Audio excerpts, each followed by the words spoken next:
Assalamualaikum warahmatullahi wabarakatuh. Perkenalkan, saya Muhammad Ikramuddin, Stambuk Q1A11946 dari jurusan Ilmu dan Teknologi Pangan angkatan 2019. Pada video kali ini saya akan menjelaskan Korela digunakan sebagai suplemen makanan kesehatan sebagai tugas pengganti ujian tengah semester mata kuliah aplikasi bioteknologi pangan. Korela adalah genus mikroalga atau ganggang hijau bersel tunggal yang hidup di air tawar, laut, dan tempat basah. Ganggang ini memiliki tubuh seperti bola, di dalam tubuhnya terdapat kloroplas berbentuk mangkuk. Perkembangan biakannya terjadi secara vegetatif dengan membela diri. Setiap selnya mampu membela diri dan menghasilkan 4 sel baru yang tidak mempunyai flagel. Ganggang ini sering digunakan di laboratorium untuk penyelidikan fotosintesis karena sifatnya yang unik. Para ahli berpendapat bahwa Korela dapat ikut mengatasi kebutuhan pangan manusia pada masa yang akan datang. Korela merupakan mikroorganisme yang termasuk dalam filum Chlorophyta atau sering kita kenal sebagai alga hijau. Mikroalga jenis Korela sp berwarna hijau, penggerakannya tidak motil, dan struktur tubuhnya tidak memiliki flagel. Selnya berbentuk bola berukuran sedang dengan diameter 2 mikrometer sampai 10 mikrometer. Sel yang juga tersusun atas sporopolenin. Sporopolenin juga terdapat pada spora dan serbuk sari yang merupakan suatu biopolimer dari karotenoid yang mempunyai kemampuan resisten yang luar biasa terhadap degradasi oleh enzim atau reagen-reagen kimia yang kuat. Selain mempunyai kemampuan resisten yang kuat, sporopolenin juga mempunyai kemampuan untuk mengadopsi ion logam dari suatu larutan membentuk kompleks logam dengan ligan. Hal ini menyebabkan alga hijau ini disebut sebagai filter feeder, yaitu organisme yang mampu menyaring partikel yang berasal dari suspensi di lingkungan hidupnya. Cara memproduksi Korela, teknik kultur Korela. Kultur murni dapat dilakukan di laboratorium. Tujuan dari kultur murni di laboratorium adalah memperoleh bibit Korela yang kemudian dapat dikembangbiakan secara massal. Kemudian, pemupukan yang mulanya membuat larutan stok pupuk dengan konsentrasi 1000 kali larutan yang dibutuhkan. Yang selanjutnya ditambahkan setiap media budidaya dengan 1 ml larutan stok pupuk tersebut. Kemudian, inokulasikan bibit Korela pada media budidaya dengan kepadatan 1-2 kali 106 sel per mil. Pemberian aerasi dan pemberian cahaya yang dapat menggunakan lampu neon. Membudidayakan Korela di luar ruangan secara massal. Tahap ini dilakukan setelah kultur murni mencapai kepadatan sekitar 100-120 kali 106 sel mililiter dan dijadikan sebagai benih untuk kultur di luar ruangan dengan skala lebih besar lagi. Budidaya di luar ruangan menggunakan media air laut dengan kapasitas yang lebih besar. Budidaya ini menggunakan pupuk teknis dan menggunakan sinar matahari untuk proses fotosintesis. Budidaya Korela ini membutuhkan bak-bak 0,5 sampai 1 meter kubik atau dapat menggunakan bak berukuran 4 sampai 30 meter kubik tergantung skala usaha.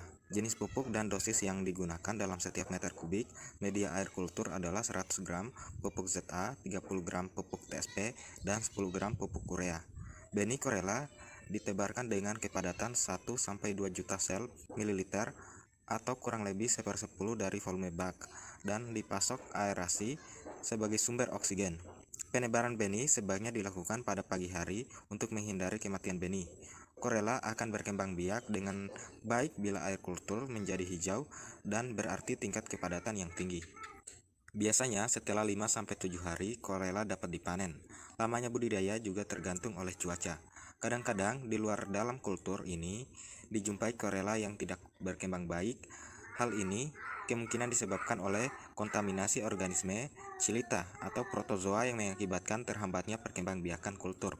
Untuk mencegah kontaminasi, dapat digunakan klorin 10 gram per meter kubik atau kultur selama 15-30 hari. Dengan menggunakan klorin, diharapkan organisme kontaminan akan mati sehingga budidaya Korela akan sukses karena Korela tahan terhadap klorin.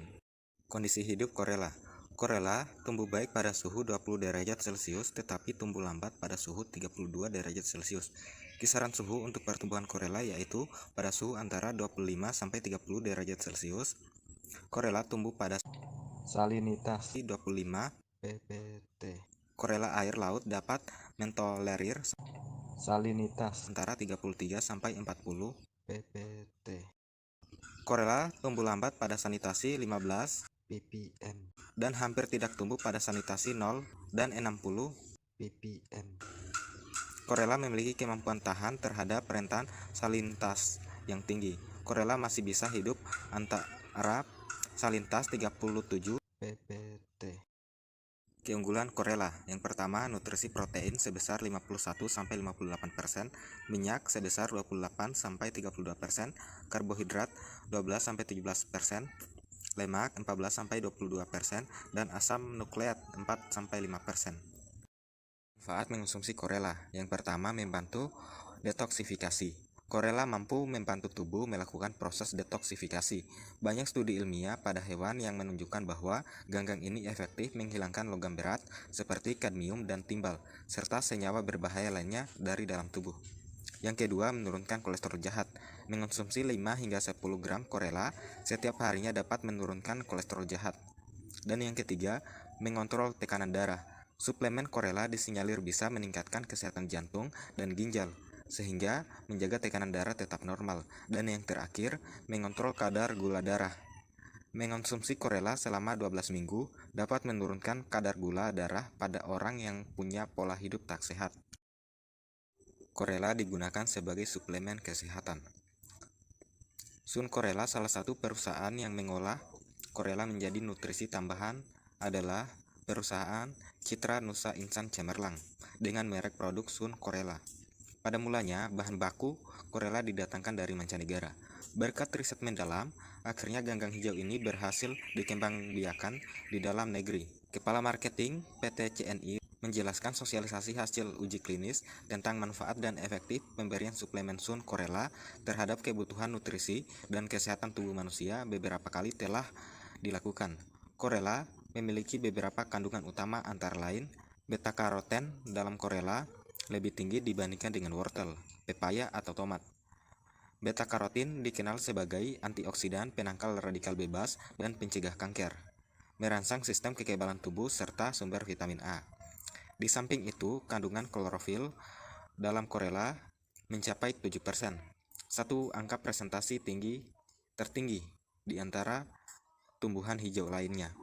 Klorofil yang berfungsi dalam tanaman sebagai pembentuk bahan makanan akan bermanfaat jika dikonsumsi untuk membuang racun, detoksifikasi, merangsang pembentukan hemoglobin sebagai antioksidan, mempercepat penyembuhan luka, mengurangi aroma tubuh yang tidak sedap, serta membantu memperbaiki pencernaan.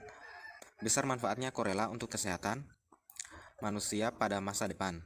Salah satunya dengan secara rutin mengonsumsi nutrisi dari ganggang hijau. Nikomang Erniasih, 27 tahun, seorang ibu muda dari Denpasar, Bali, menyatakan pengalamannya yang telah menggunakan produk Sun Korela sehabis melahirkan. Erniasih yang mengambil cuti bekerja di hotel selama 3 bulan mencari berbagai cara untuk memperbanyak produksi air susu ibu ASI. ASI ini akan disimpan sebagai stok kalau saya sudah bekerja. Berbagai cara saya lakukan, termasuk menggunakan daun-daunan. Hasilnya kurang maksimal. Ketika ada teman yang merekomendasikan agar mengonsumsi Sun Korela, saya segera mencobanya, ujarnya. Hasilnya, lanjut Erniasih, ternyata sangat maksimal.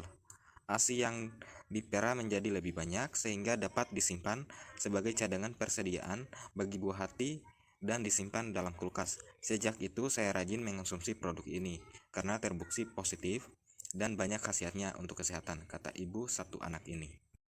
Demikian materi dari saya, lebih dan kurangnya mohon dimaafkan. Wassalamualaikum warahmatullahi wabarakatuh.